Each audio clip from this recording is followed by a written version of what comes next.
Welcome back to Winning Flag Football. I'm your host, Coach Art.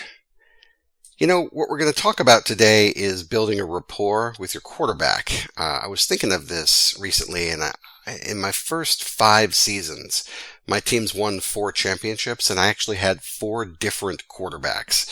And I hadn't really thought about how to build a rapport with a quarterback until I took a look backward and said, well, how in the world did we do that? And so we'll kind of go through that today.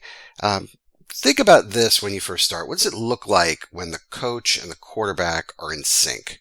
And then what does it look like when you aren't? And you can actually look at professional teams or college teams and kind of see when that synchronicity is happening. You've got Andy Reid and Patrick Mahomes is a great example of a coach and a player who really are on the same page and understand each other's strengths and recognize the best way to get the most out of their relationship. So kind of narrowing that down to a non-professional focus, I wanted to offer 4 different major buckets that you can look at as a way of establishing this rapport with your quarterback. So the first thing is you're going to want to build initial trust with the player. Sometimes I've seen coaches sort of step into a role and say, well, I'm the coach, so I'm the authority, and you need to do what I say. And to kind of take that stance from go.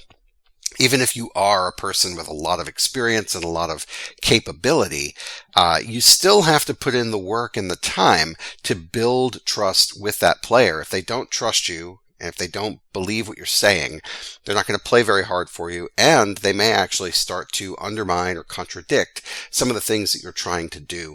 So one of the ways that I would approach this is actually to include the quarterback in the game planning as much as is practical. And obviously, if you're coaching 8 or 9-year-olds, that's going to be very difficult to do. But I was coaching teenagers, and so teenagers are very, very skilled at sort of adding value to a game plan. First of all, the quarterback knows what they physically can do. They know what they like to do. And so I like to give them a voice in sort of running what they like versus what I like. So during practice, I'll compel them to run the plays that are on the playbook, but we'll be able to see pretty quickly if 1 or 2 of those plays they just kind of struggle with either the progression, they're not sure where to look and where to throw the ball. Some of the throws might be difficult. If the quarterback doesn't have a super strong arm, for example, and that ball kind of floats, then maybe the deep 15-yard out on the sideline is not a good choice for them. Maybe they're going to be better off running those kind of drag routes and slants as a starting point. So giving them a voice in running what they like also helps them see that they have buy-in into the program. And so we want to make sure that they're seeing the benefit of the game plan and make sure that they see that it's going to be built to their strengths. Put them in the spotlight too. You know, the quarterback's the leader of the team. And so if the coach draws all the attention away from the players and everything's about the coach, then the players feel more like pawns or accessories. That quarterback is the leader of the team. And one of the things that I relied on was sort of an emotional boost during the game. I needed that from the leader of the team on both offense and defense. The middle linebacker serves that role on defense for me. And it was really important that they have that pulse of the team and that ability to sort of yell and get in people's faces in a positive way. We never encourage people to sort of, finger point and get down on each other because that erodes the confidence in the team as a whole. It erodes our morale. But if somebody needs to get hyped, they're like, come on, man, let's go, and you kind of get in somebody's face and go, it's time, it's game time, let's go. That is not something that I feel a coach should be doing on a regular basis. That's the players really policing themselves and kind of bringing that energy that's necessary to compete at a high level. The players provide that energy. The players provide that.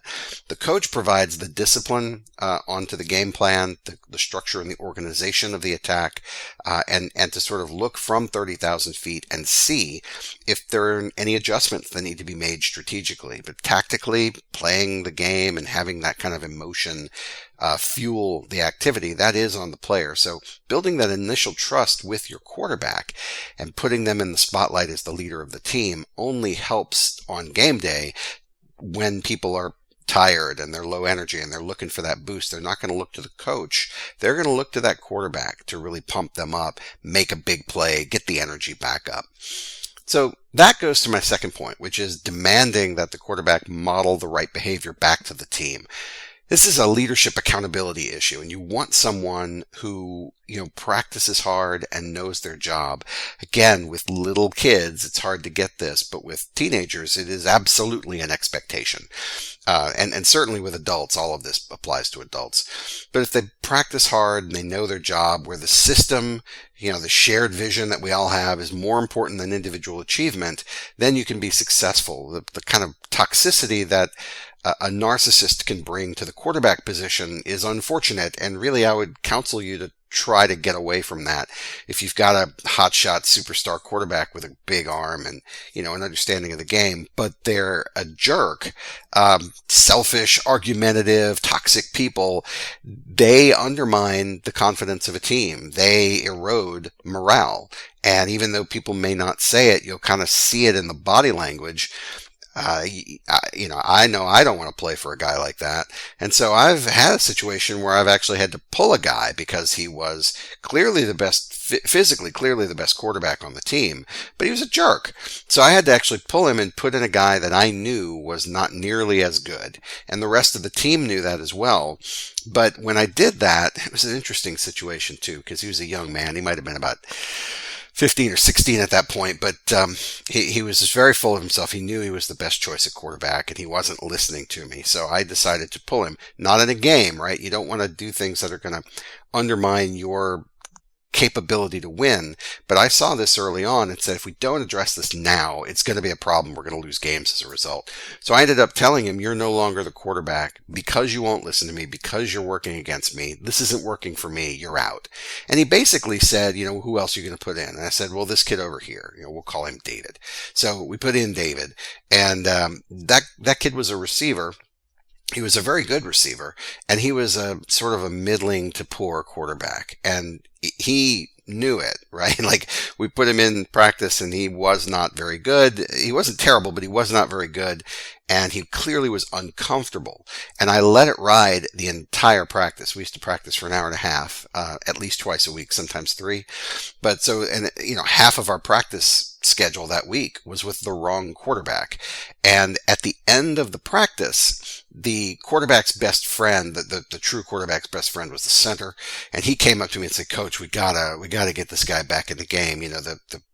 This won't work. And I knew that, right? I knew that 5 minutes in that this wasn't going to work, but it was to send a message to that quarterback that you either play the right way or you don't play, period.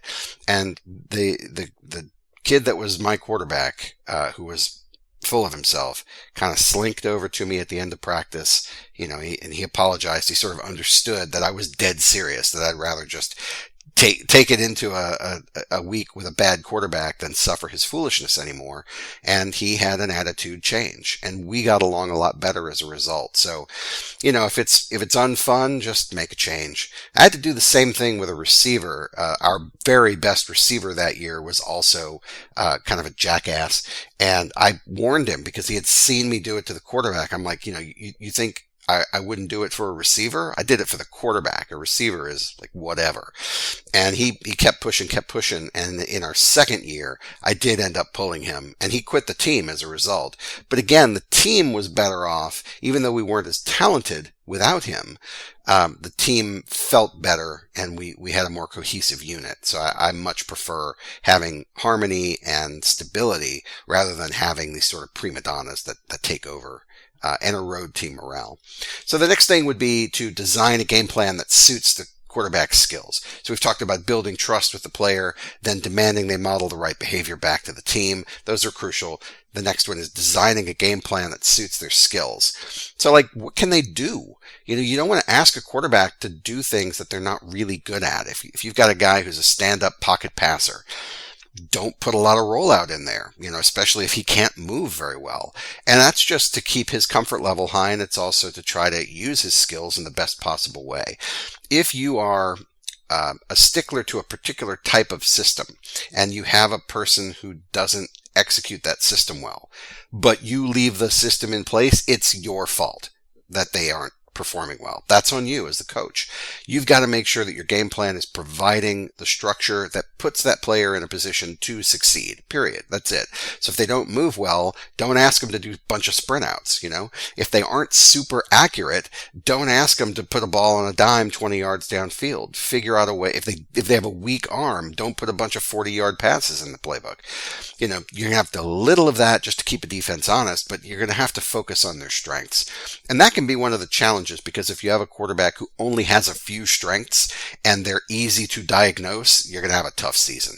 Quarterback is a very difficult position to play. Not everybody can do it. And I've had years where I've had a kind of a substandard quarterback, and we suffered as a result. So it is an important position, but all of this rapport building that I'm talking about just helps take a talented player and really turn that offense into a oiled machine, as it were. If they can read a defense, read coverage and pressure, that goes a long way. So you can take whatever physical tools they bring to the table, build a game plan around that, scheme to get the biggest targets open, just make it feasible for them to be successful. And that's the most important thing we can bring to the table. And they're going to see that, and they're going to appreciate it. And that just helps build that rapport and that trust that you need when the chips are down and you really have to make a play late in the game. The last thing that I want to focus on is forgiving mistakes. And this really goes both ways, because you're going to make them as a coach. You're going to call a bad play. They're going to make them throwing interceptions, making bad throws, bad reads. It happens, right? So critical. Don't ever yell at them in front of the team. Like I'm going to use the word hate. I hate coaches who make a point of setting an example of a player in front of an entire team and sort of dressing them down verbally. That is not the way people work. It does not build confidence. It does not build skill. All it does is demonstrate bully behavior and really kind of beat someone down. So you're not going to get any value out of that. The only time I would yell, I really would yell twice a year, is if the team was unfocused, and I would never do it in a game situation. It was always in practice. And so I would pull everybody together and yell at them as a group, never single out an individual, but yell at them as a group that they weren't focusing, they weren't putting in the proper amount of effort. I found if I did that once a year, it would work well to kind of refocus them. And so you had to be very strategic about when in the year you did that. If you do that after the first week, the first game, and you've got the rest of the season to play, you've kind of used that bullet. You can't shoot it again. And I did try it twice one year, and I noticed that the second time I did it, it was less effective. And I recognized that if I made a habit of that I would actually lose the confidence of the team entirely. So I kind of reined that in and made sure that I would only do it once, at the maximum I would do it twice. But anyway, forgiving mistakes is important. We want to learn from those mistakes. So when somebody makes a mistake, whether it's you as the coach or your quarterback as a player, use it as an opportunity to have an instructional and positive conversation around what happened. I remember one instance, and again, it was in practice. I had a quarterback who wasn't very experienced. He was naturally gifted. He was a tall kid with a really nice gait. He ran pretty well. He had a very good arm and he was accurate. So, he had all the tools, but as far as the leadership goes, he was sort of being more demonstrative in leadership than the people around him really wanted him to be. Like, he wanted to be in charge so hard that people were kind of chafing against it. And there was this one moment where, the way I teach my quarterbacks to play is if they're going to do second and short, I would prefer that if they're out on the edge, that they simply just run the ball and get the first down. Reset the downs and let's kind of hit it again instead of throwing the ball downfield. And so this kid, I don't know if he knew that exactly the way I needed him to, so I'm not going to blame him necessarily. But he had rolled out and he had plenty of room to get the first down. He could have run for 5 yards, gotten the first, and we move on. And I think it might actually have been third down, now that I'm thinking about it. But anyway, he chose to throw the ball downfield and it was incomplete. And I said, well, why didn't you just take the first down? He's like, oh, the guy was open. He just dropped it. And I'm like, no. This is on you. You got to get the first. And so we came back for that next play and couldn't get the first down and ended up having to punt. So the goal of practice was to sort of showcase, hey man, we're trying to manage risk and we're trying to make sure that we're always moving the sticks, because that was the system at the time. We were very much almost like a West Coast offense in flag football, and it was really devastatingly effective because we were so efficient at moving the chains that teams would get frustrated by the middle of the second half. The teams were actually beating themselves as much as we were beating them because they were just frustrated and finger pointing and whatnot. And I made a point of showcasing that to the players. I said, look, as soon as they start yelling at each other, you've already won. Doesn't matter what the score is. You've won.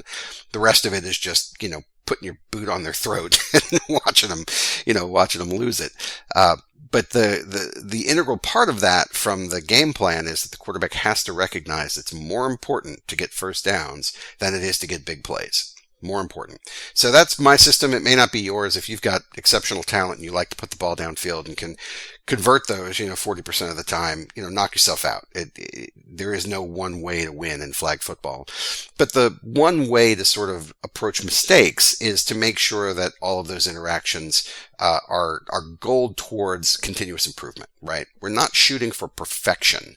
We're shooting for excellence. And perfection is almost unattainable. And if it is attainable, it's only attainable in small bites, in flashes, in photographs. Excellence is something we can shoot for because that's high performance at all times.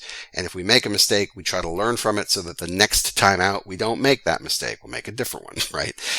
But that kind of inches us towards perfection. And that's the best that we can offer. So that's the way to build rapport with your quarterback. Build initial trust. Demand that they model the right behavior back to the team. Design a game plan that suits their skills. And forgive their mistakes. Thanks for joining us. We'll see you again next week on Winning Flag Football. Take care.